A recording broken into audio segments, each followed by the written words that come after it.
päev, meie riigi sünnipäev. Me oleme õnnelik rahvas, me elame vabas riigis, meie emakeel on meie riigikeeleks, meie põhiseaduses on meie riigi eesmärgiks säilitada eesti keelt ja kultuuri. Ka meil on vastutus meie riigi tuleviku ees. Täna me peame meenutama kõiki neid, kes on võidelnud vabaduse eest, kes on andnud meile oma riigi, kuid ei ole ise saanud elada selles riigis. Täna on meie pidupäev. Oleme õnnelikud, tähistame seda, tunneme rõõmu sellest, väärtustame seda, et me elame omas riigis.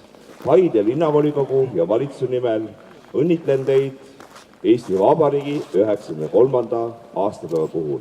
Palju õnne! Tere hommikut, Paide ja Järvamaa rahvas!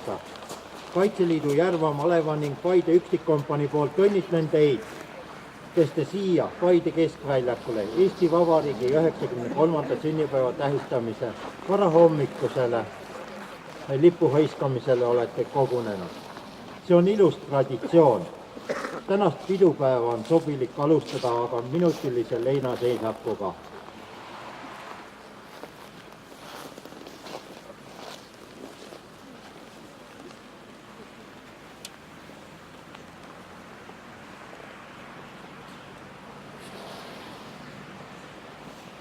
Tänan teid.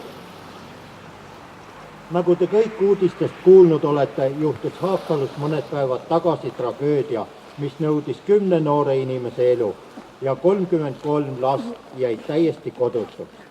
Tegemist oli ju lastekoduga ja noorte inimestega, kellel seda päris oma kodu niikuinii ei olnud. Mulle kui sõjaväelasele läks see tragöödia väga südamesse. On ju minu kui sõduri kohus just kaitsta nõrku ja väeteid ja seda mitte ainult relvaga, vaid nii nagu parajasti tarvis. Kaitsta neid, kes ise seda ei suuda. Kahjuks seekord me hakkama ei saanud. Tuli oli tugevam. Aga elu peab edasi minema. Me peame tulevikule mõtlema ja tegema kõik endast oleneva, et enam nii ei juhtuks. Paari aasta eest kogu maailma raputanud majanduskriis on taandumas. Eesti riigi aastalõpu majanduskasv oli 6,6% ja see oli üllatuseks isegi analüütikutele. Aga see kõik saavutati Eesti rahva töö ja püksirihma pingutamisega. Paari nädala eest aga kogunesid maailma kohale uued mustad pilved. Seda rahvarahutuste näol Egiptuses, mis levisid ka tema naaberriikidesse. Seal on sadu surma saanuid, tuhandeid vigastatuid. Sealse kaose põhjustajaks erinevalt Uus-Meremaa maavärinast hukkunutest on inimene ise oma lõhkumise laamendamise himuga. Egiptuses sunniti president põgenema.